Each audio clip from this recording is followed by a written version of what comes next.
Let the rest of the world help us for change, and let's rebuild America. Hello, Michigan.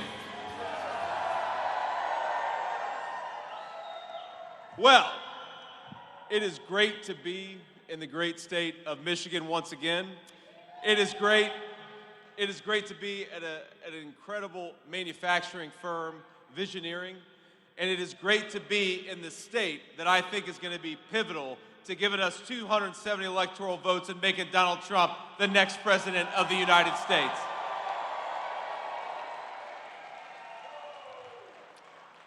Now, it's hard to believe, but we've only got 33 days until the election. Now, that's a good news, bad news situation, because that means we've got a very limited amount of time to make our case to the American people that Donald Trump ought to be reelected president. But the good news is that means only 33 more days for Kamala Harris to gaslight and lie to the American people, and that's a pretty good thing. Now, we of course had a debate last night, a vice presidential debate. I thought it went pretty well.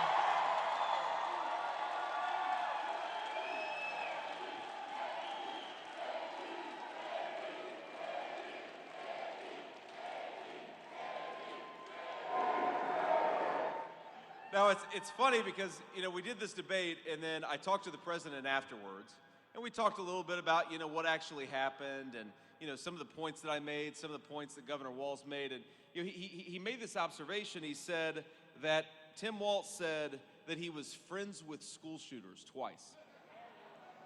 And that's something I actually didn't notice, that Tim Walz had said that on the debate stage. And I said, did he really say that, sir? And he said, I'm telling you, man, go and watch the clips. He said he was friends with school shooters twice.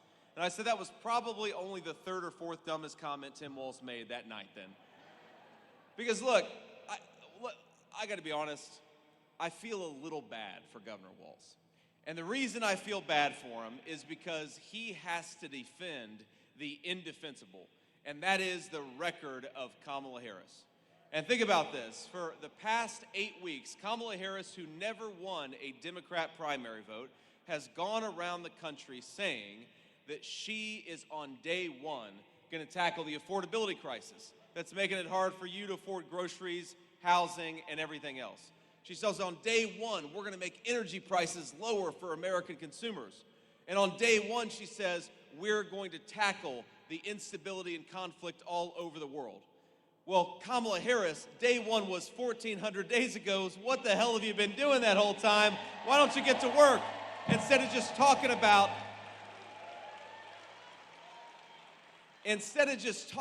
what you're going to do, why don't you actually do it? Here's the thing. I'm running to be your next vice president of the United States, and I'm incredibly honored to stand here and ask you for your vote and ask you for your hard work. But if we win, and I believe that we are going to win in 33 days, my friends, I feel very confident about it.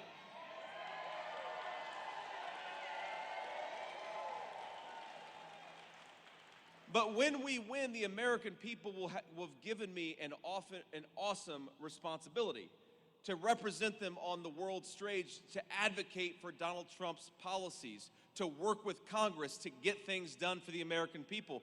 You know, I get sick of having a vice president of the United States for 3.5 years pretend that she bears no responsibility for all of the policies that have made this country weaker, less prosperous, and less secure. And part of our responsibility, part of our job, my friends, over the next 33 days is to remind Michiganders and everybody else that, yes, Kamala Harris is at fault for the Inflation Explosion Act. Yes, Kamala Harris is at fault for the explosion in federal spending that drove inflation through the roof. Yes, Kamala Harris is responsible as the border czar for the wide open border. Kamala Harris has been in power. She caused the problems. We're not going to entrust her to solve the very problems that she created. We're going to entrust Donald Trump with the presidency of the United States.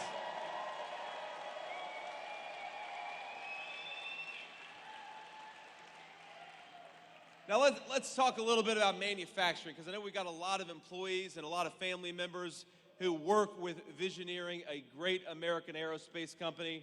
We believe, Donald Trump and I believe, that one of the biggest mistakes our leaders made is that they decided over 40 years that we didn't need to make our own stuff anymore. And this company stands as a proud and stark contrast to that, because right here in Visioneering, you've got 350 American workers that are making great American products. We're proud of you, we're gonna fight for you, and we're gonna build on that great track record.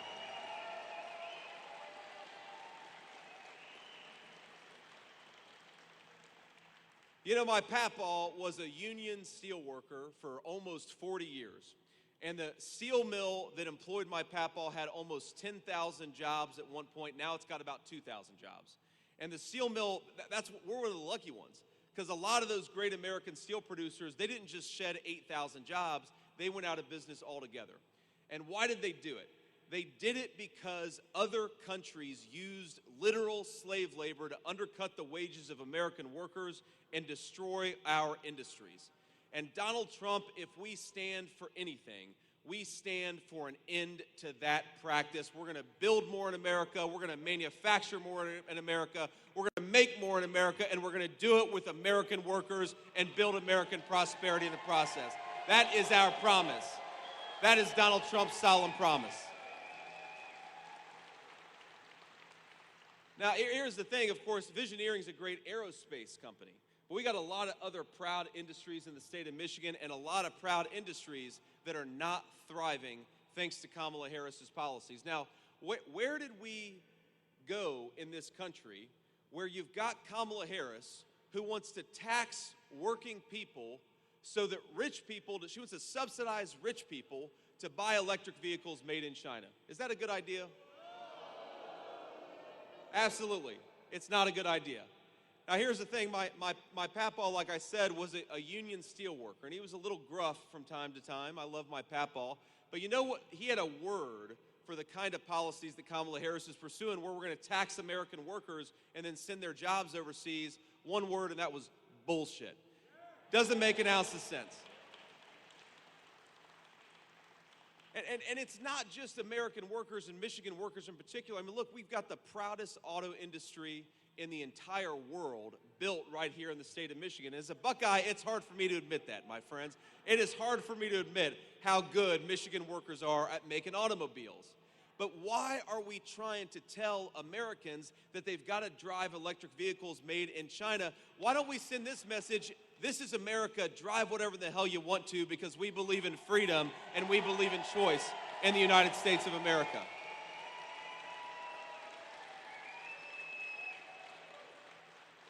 And look, if we pursue those policies that say, yeah, if you want to drive an electric vehicle, by all means, drive an electric vehicle. But if you want to drive a Michigan-built, gas-powered car, that is your right, and we're going to support your choice to do whatever you want to do, and we're going to build prosperity for Michigan workers in the process. But thanks to Kamala Harris's policies, this is a person who loves to pretend that she stands for American workers. Well, nobody stood as strongly and as proudly for American workers than Donald J. Trump. He did it for 4 years, and he's going to do it again.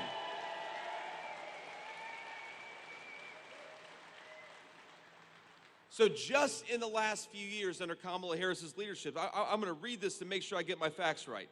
Stellantis announced that it was going to lay off 2,500 Michigan auto workers who make the Ram 1500 Classic.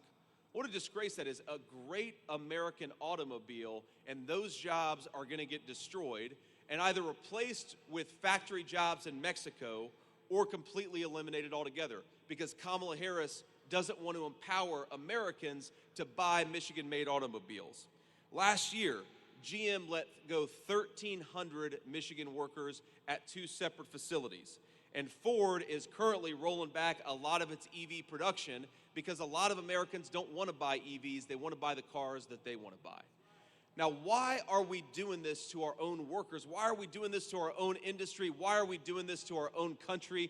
Because Kamala Harris has decided that she's going to pursue policies that make her donors, her green scam donors, rich, and she's going to impoverish a generation of Michigan auto workers. I say, hell no. Let's empower and enrich Michigan auto workers with the leadership of Donald Trump.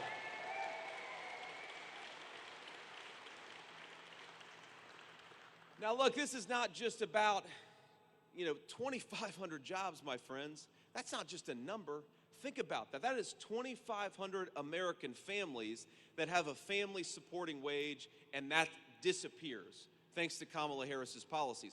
That's 2,500 moms and dads. They're going to have financial stress they didn't have before because of Kamala Harris's policies. That's 2,500 families that are going to be worried about putting food on the table or paying heating bills, because we all know it gets pretty cold up here in the middle of a Michigan winter. That is 2,500 families made to suffer, not because of an act of God, not because of something that happened accidentally, but because our own leadership failed to do its job. And if this election is about anything, it is about getting back to some common sense economic principles that put American citizens, American workers, and American consumers first, and that's exactly what we're going to do. Every single day, that's why we exist, is to serve you, not to destroy your jobs like Kamala Harris.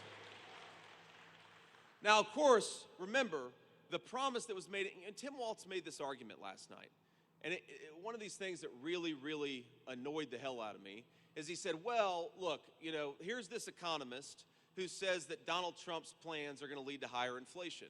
Well, first of all, Tim, Donald Trump was already president for 4 years. We got rising take-home pay and lower inflation, so I don't think those economists know what the hell they're talking about. But even if you ignore the evidence of what Donald Trump did in office, look, what these economists are saying is that if we ship our entire industrial base off to countries like China, it's going to make American workers richer somehow. It's going to make our goods cheaper somehow. Well, we've been living through the inflation of the last 3.5 years, and we know that when we make our country less self-reliant, when we pursue the policies that Kamala Harris says that we ought to pursue, it makes Americans poorer, it drives up the cost of food and of housing, it makes our country less prosperous, and it makes our nation more dependent on people who don't like us to make the critical stuff that we need. We got to get rid of that. Stop listening to the economists and start listening to common sense in this country.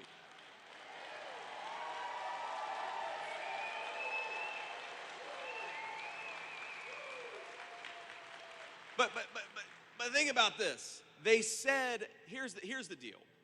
Tim Walz has the audacity, and Kamala Harris has the audacity to say that, well, if Donald Trump's policies are enacted, that's going to lead to higher prices for American consumers. Tim, we already ran this experiment once. Donald Trump's economic policies worked for American families. They worked for American consumers.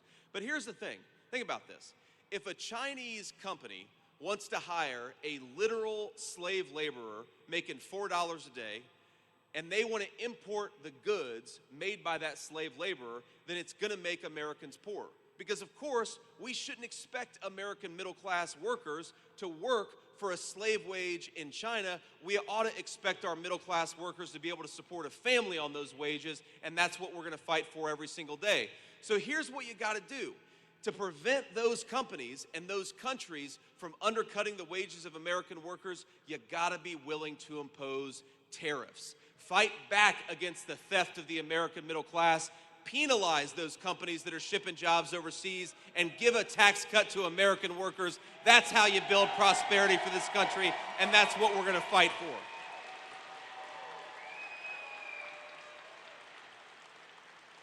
And let's just recap what Kamala Harris's policies have actually done.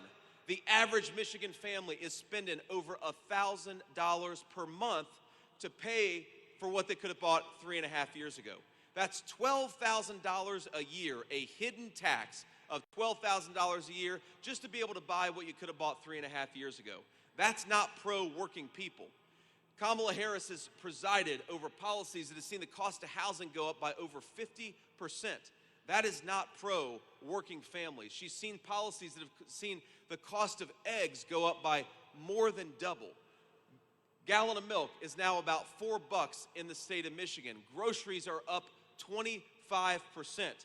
Kamala Harris's leadership has been tried and it has been found wanting, and Americans, we want to get back to common sense. We want to be able to afford a nice living, a nice house for our families, and to do that, we have got to elect the common sense leadership of Donald J. Trump, and that's exactly what everybody in this room is going to do.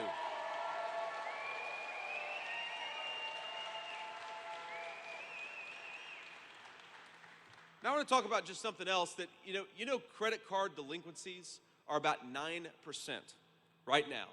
That means a lot of American families are sacrificing. They're not paying their credit card debt so they can afford groceries or they can afford the mortgage. What a disgrace and what a sad commentary it is on Kamala Harris's economic policies that you've got hardworking people who are doing everything that they can to provide for their families, and they're falling further behind. Not because they're not doing their job, but because Kamala Harris isn't doing hers. So and ma'am, you're right. Kamala Harris doesn't care about this because she doesn't understand, because she doesn't talk to anybody. She's afraid of interviews, so she doesn't talk to people, and she doesn't realize that her economic policies are making it harder on American families. And you all know my story. I talked about it a little bit last night. But I was raised by a grandmother who sometimes would refuse to turn on the heating at night when times got especially tough. I was raised by a woman who would sometimes forego paying for her own medicines so that she could put food on the table in our family. And I remember feeling, even though money was tight, that thanks to my grandmother, I never really lacked for anything.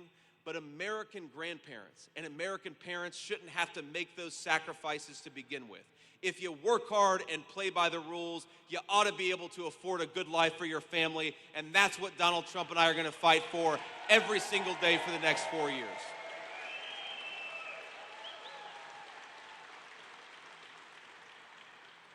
And I want to talk about one more issue. We're going to, of course, take a few questions from the reporters, but I want to talk about one more issue.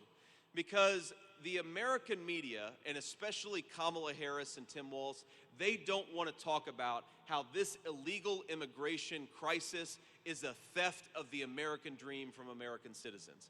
And we see this in small communities. We see this in big cities all over our country. When you let in 25 million people, you know what that does? That stresses municipal budgets. So a lot of cities and towns can't afford to provide for their own citizens because they're focused on providing for people who shouldn't be here. You know, hospital wait times, because illegal aliens use hospital emergency rooms primarily. So hospital wait times have gone up in the state of Michigan. They're close to 3 hours for American citizens who want to go into the hospital and see a doctor. We've got so many problems. Housing. You know, when you let in 25 million illegal aliens and they compete with Americans for scarce homes, that drives up the cost of housing, and that is a major cost of the housing crisis. I had the debate moderator attempt to fact check me last night. She said, "What's your evidence that illegal immigration promotes and increases housing cost increase?" And I said, well, first of all, common sense. When you let in millions of people who shouldn't be here, you gotta house them somewhere, and those are houses that ought by right go to American citizens. Donald Trump and I are gonna fight for that every single day. American homes for American people.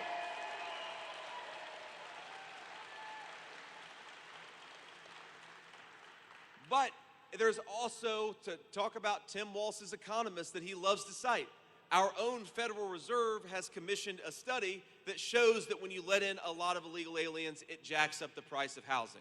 So how about this simple principle? Kamala Harris wants to give amnesty to millions of illegal aliens. She does. She wants to bankrupt Medicare by giving Medicare to illegal aliens. Do we want that? She wants to bankrupt Social Security by giving Social Security to illegal aliens. Do we want that? Here's the Donald Trump plan, and here's the Donald Trump message to illegal aliens in this country. In 6 months, pack your bags because you're going home. That's what we're going to do.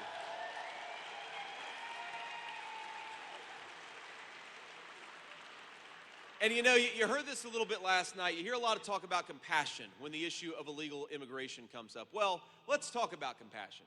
Because I'm the father of 3 beautiful young kids. I don't think that it's compassionate to empower the Mexican drug cartels to engage in sex trafficking along our southern border. That's not compassionate.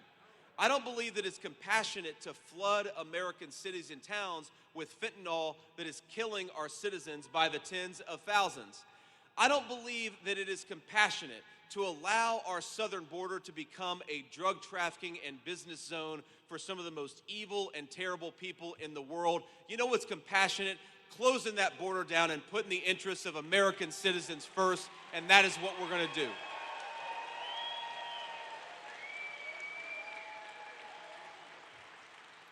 You know, because these guys, they love to talk about threats to democracy.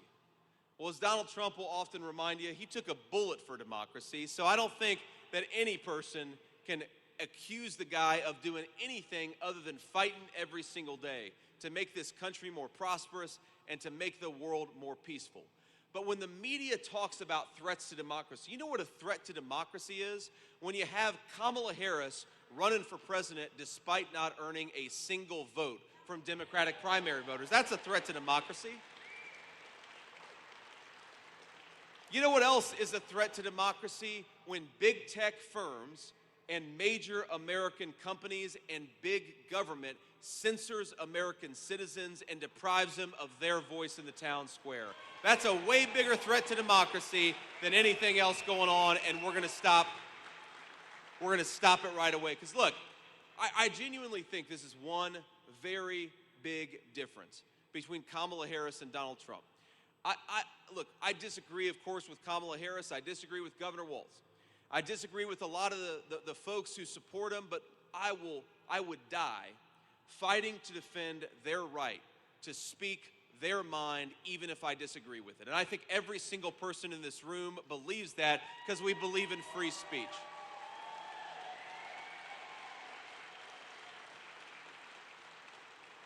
And as a person who was raised by a couple of working-class, blue-collar Democrats, I want to say to every Democrat who's watching at home, every Democrat who's in this room, you are more than welcome in Donald Trump's Republican Party. We're the party of common sense. We got a big tent, and you're welcome in our movement. Because whether you agree or disagree with us about tax policy or regulatory policy, I think a lot of Americans are saying they're sick of the censorship. They're sick of being told what to think and what to say. They're sick of being told that they're not allowed to be friends with people they disagree with politically, and they're tired of being told by their government to shut up. Because we believe in the First Amendment in this country. You have every right to petition your government and tell them they're screwing up, and that's exactly what Kamala Harris is doing.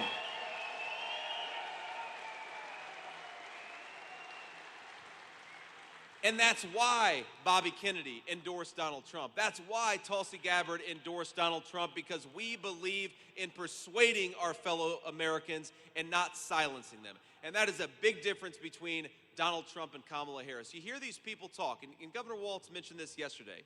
He talked about you can't shout fire in a crowded theater. And you know what that line is from a disgraced Supreme Court opinion. We believe that the solution to bad ideas is to debate them and persuade our fellow Americans. Kamala Harris believes the solution to things she disagrees with is to silence you and to shut you up. It's disgraceful, it's anti-American, and we will not stand for it in Donald Trump's political movement.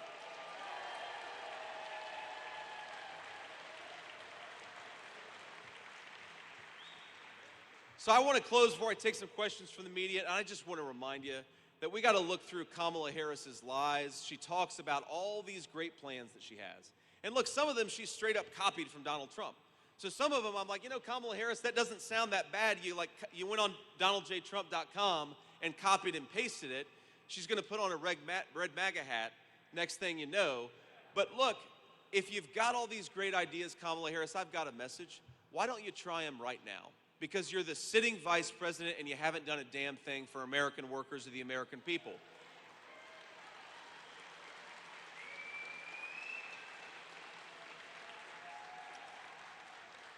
The sitting vice president cannot say on day one, we're going to tackle the affordability crisis. Day one was 1,400 days ago, and your policies caused the affordability crisis. She can't say on day one, we're going to make the borders more secure, because she's been the border czar for years, telling Americans that the border is secure. She ought to do something about it now instead of lying and gaslighting the American people.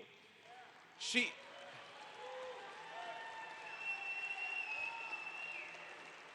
talks about restoring American leadership to the world and bringing back peace and stability to the world that has turned to chaos. And when she says that, I say, Kamala, I've got a really good idea for how we can bring peace and stability back to the world. Vote for Donald J. Trump and bring him back to the Oval Office.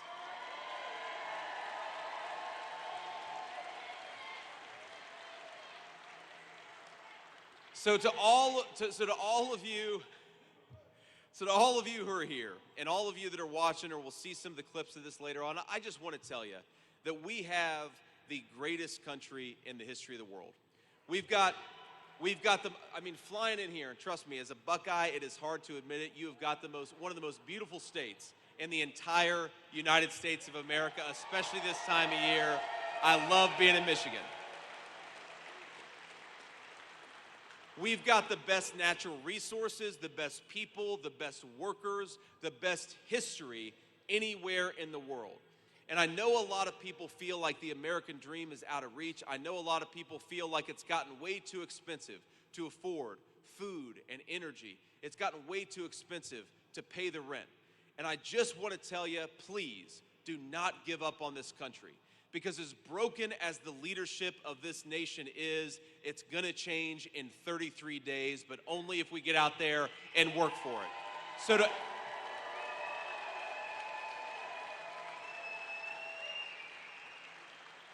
So to every American out there, we're going to bring back the American dream. We're going to bring back affordable groceries. We're going to make housing and rent possible to afford for normal American citizens. We are going to cut the border crap out and close down that border. We're going to bring the American dream back, but only if Donald J. Trump is back in the White House. We got 33 days. Let's make it happen. Let's fight for it. Let's work for it, and we're going to make him the next president. So let's take a few questions from the reporters, and I always like to start with the local reporters first, and then we'll do to the national folks if we got time afterwards. Senator Vance, first of all, congratulations on last night's debate. Thank you. I did get a chance to speak to some voters here before you stepped on stage. I spoke to Jeffrey and Bert, and they said that they loved how the debate was civil and policy focused. But then I also got some opportunity to speak to voters outside of the event, and I got a question from Robert from Pontiac, and it's a two-part question. I hope you can answer it. Sure. So the first part is, with issues where Americans are divided, if elected as the next vice president, how will you bring folks together, especially from the other party? And if there is an issue you disagree with Donald Trump, how will you make your voice heard for the people? Well, so you said the person who asked that question was named Robert? Correct. So my message to Robert on the first question is, look, I think that the reason this country feels so divided is because of failed leadership and nothing else. You talk to, and look, I genuinely believe this. With a lot of folks who are going to vote against me and Donald Trump, there are a lot of people out there who are fundamentally good human beings, but the leadership of the Democratic Party, Kamala Harris, is an absolute disgrace. And here's the way, again, why do we have so much division? And why do we have so much rancor in this country's political debate? It's because Kamala Harris and her allies are trying to silence the American people rather than engage with them. When you try to censor your fellow citizens, when you try to shut them up, you breed division and hatred. Donald Trump and I are going to bring this country back together by encouraging the free exchange of ideas and this idea that our leaders ought to persuade their fellow citizens, not try to shut them up, which is what Kamala Harris wants to do. Open this country up. Open up the dialogue and open up the debate, and that is how you bring American citizens back together in these divided times.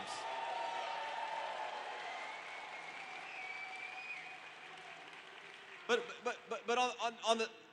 on the second question about what do you do when you disagree with Donald Trump, the answer is, first of all, Donald Trump is at the top of the Republican ticket. He will be the next president of the United States. I've got two responsibilities.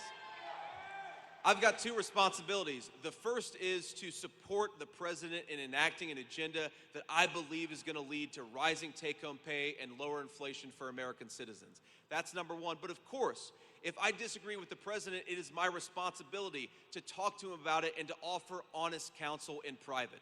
And one of the things that I love about Donald Trump is that he takes advice and feedback from everybody. As much as, you know, it's funny, when the president, the only conversation that he and I ever had about whether I might become his vice presidential nominee was the Saturday before the convention. If you remember, that was the Saturday where he was shot in Bucks County, Pennsylvania. I saw him that morning in Florida. We ended our conversation. He hopped in a plane and flew to Pennsylvania, where, of course, an assassin nearly took his life. And you know what the president told me? He said that he talked to everybody about who his vice presidential nominee should be. And I think that's one of the great things is he's willing to take feedback. Of course, he makes the final decision, but he's willing to take inputs from everybody. And he even said that he was talking to the Mar-a-Lago gardener about who the vice presidential nominee should be. And I said, well, sir, what the hell did the Mar-a-Lago gardener say? Because this affects my life. I'm very curious what these people you're talking to are saying about this very important decision. But I think that it's one of the great things about his leadership style is he is in charge, he is in command, but he makes decisions after getting as much information as possible, and that's how the country should be led. You know, it actually raised an important question, you know, Robert, and I know, of course, the journalist who's asking this question. Look, one of the things that people in D.C. say about Kamala Harris, and it's Democrats that say this, it's people she served with in the Senate, and it's also Republicans. And of course they say this in private, but they'll say Kamala Harris is very insecure. She doesn't like to be challenged. If you don't like to be challenged and you don't like to engage in open debate, you should be nowhere near the Oval Office of the United States of America.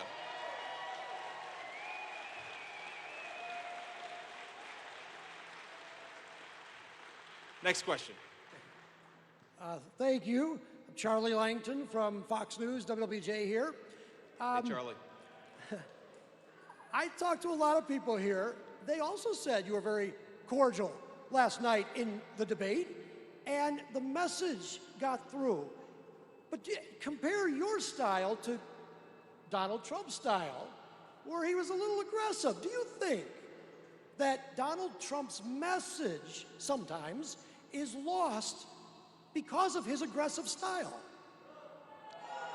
No, Charlie, look, I think, first of all, there is a media caricature out there of Donald Trump that is so different from the man that I've come to know. And I think that, you know, when he called me last night, you know what he said? He asked me how my wife was doing. And he said, you know, you just had a hell of a debate. I'm sure that you were nervous. You had every right to be nervous, but go and have a nice meal with your wife and go and enjoy this moment. Like, that's the Donald Trump that I know. People say,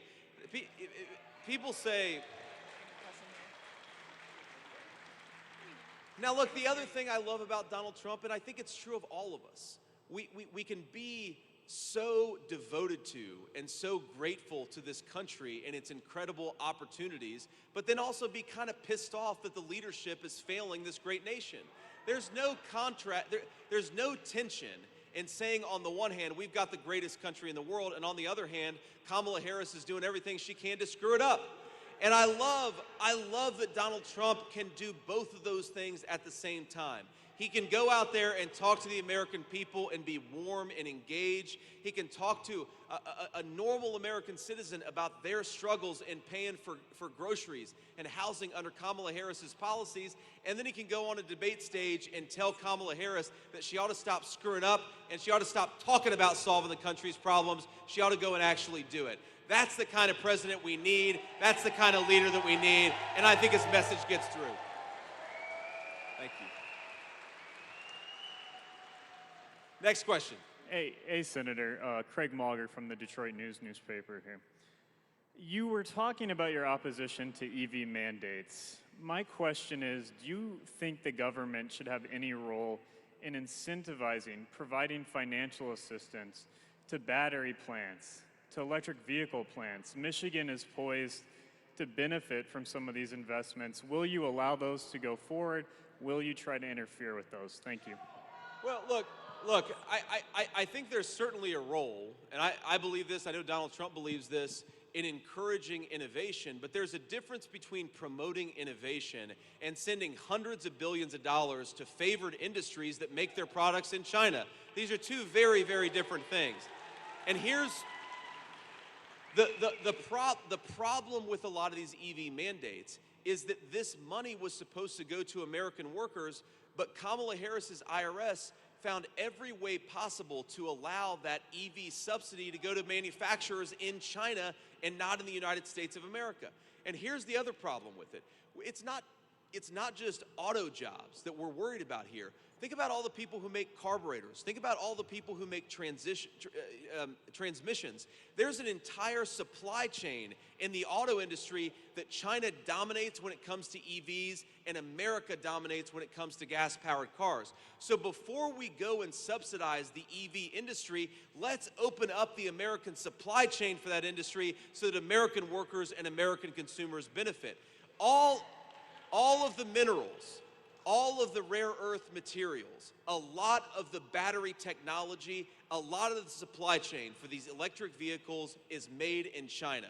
And with the one hand, Kamala Harris wants to make it harder to build that supply chain in the United States of America, and with the other hand, she wants to send money to an industry that's built in China. It's disgraceful, and we gotta stop doing it. Invest in American workers, not in Chinese workers and Chinese firms.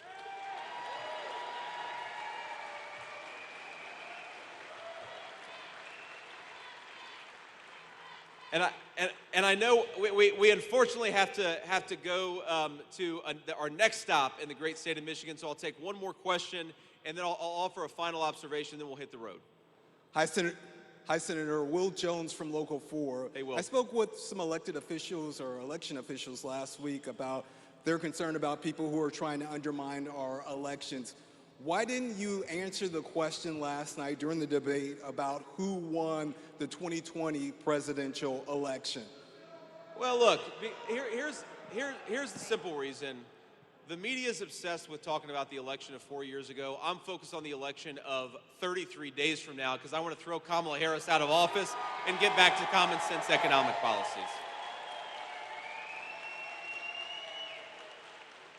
But I also think you can believe that America needs to have secure and free elections, but also talk about the fact that just a couple of weeks ago, Democrats in the U.S. Congress blocked a piece of legislation that would have ensured illegal aliens don't vote in our elections. If you believe in American democracy, if you believe in our constitutional republic, you should be trying to strengthen American election integrity and not weaken it. So we're going to talk about election integrity because I believe that every vote ought to count, but only the legally cast votes, and that's why we fight for election integrity, and that's why we care so much about it.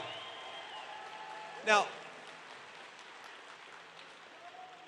this actually leads me into my next point, because I want to talk about, look, Democrats, whether they agree with what Donald Trump and I say about some of the criticisms we have, for example, I think that we make it way too easy for people to fraudulently vote in this country, okay? I think that we should have passed the SAVE Act that would have ensured illegal aliens don't vote in our elections. Apparently Kamala Harris disagrees because she fought that legislation every step of the way. But the reason why Kamala Harris should actually sign on with our pro-election integrity efforts, things like common sense voter ID, is because it gives the American people confidence in the most important thing that we do when it comes to our government, which is voting. I want every American to have confidence. And by the way, to all of you listening out there, I believe that we are going to have the safest and most secure election in 2024 that we've had, because the RNC is fighting for election integrity in a way that it frankly wasn't 4 years ago. So get out there. So I'd encourage folks, get out there and vote. And this brings me to swampthevote.com. And I want to make sure I got this right here. It's swampthevote.com. Go to swampthevote.com. Check your registration. Check your polling location. It'll give you some good information about how to vote and also how to volunteer. Because, you know, one of the things that we're trying to do to ensure common sense election integrity is to promote more poll watchers. We've got more poll watchers in the Republican Party today than we had 4 years ago. If you're interested in helping us out and making sure that every legally cast ballot counts, then you can go to Swamp the Vote and help figure out how to get involved in those efforts. We believe in election integrity. I know all of you do, but election integrity only happens if all of us fight for it.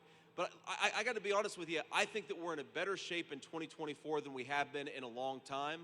We've done a lot to make our elections more secure, and what we've got to do, my friends, is get out there and vote. Never give in to the despair that your voice doesn't matter. We've got all kinds of ways to vote. You can vote early, you can vote by mail, you can vote on election day. Look, I don't love that we have election season in this country instead of election day, but it is what it is, and we've got to play by the rules that we've been given. And if we play by those rules over the next 33 days, we are going to win. We are going to send Donald Trump back to the White House, and we're going to save the American dream for all of our citizens.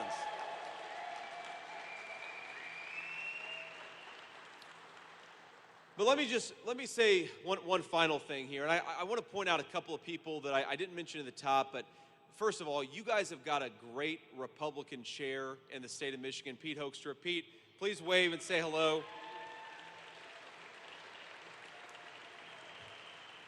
We've got an old friend of mine from before either of us were involved in politics, the great Congressman John James. Where's John at? I know he's around here somewhere. John's got a beautiful family, and he's been a great advocate for the state of Michigan. I hope you guys re-elect him, and I believe that you will. But let me just say this final thing before we got to hit the road. I have learned over the last 8 weeks more about this country than I could have possibly hoped to learn. And I mentioned this last night, but the thing that has affected me the most is all of the people who come up to me, and some of them are struggling to put food on the table, and they have the generosity of spirit to ask me how I'm doing, or to tell me that they're praying for my wife and kids. And it makes me realize that we have got the greatest country in the world. So I don't want us to ever get so frustrated with our leadership that we forget that we've got the best people, the best jobs, the best workers, the best natural resources. The only thing that I believe is broken about this country is the failed generation of leadership of people like Kamala Harris. So you have not just an important opportunity, we all have an important responsibility to return the people's government back to the American people, to have a president who puts the interests of America's citizens first, to close the border, bring down the cost of groceries, make housing more affordable again, and to make sure that the American people have a government that serves and fights for them. 33 days, let's get to work and make it happen. God bless you all, and thanks for having me.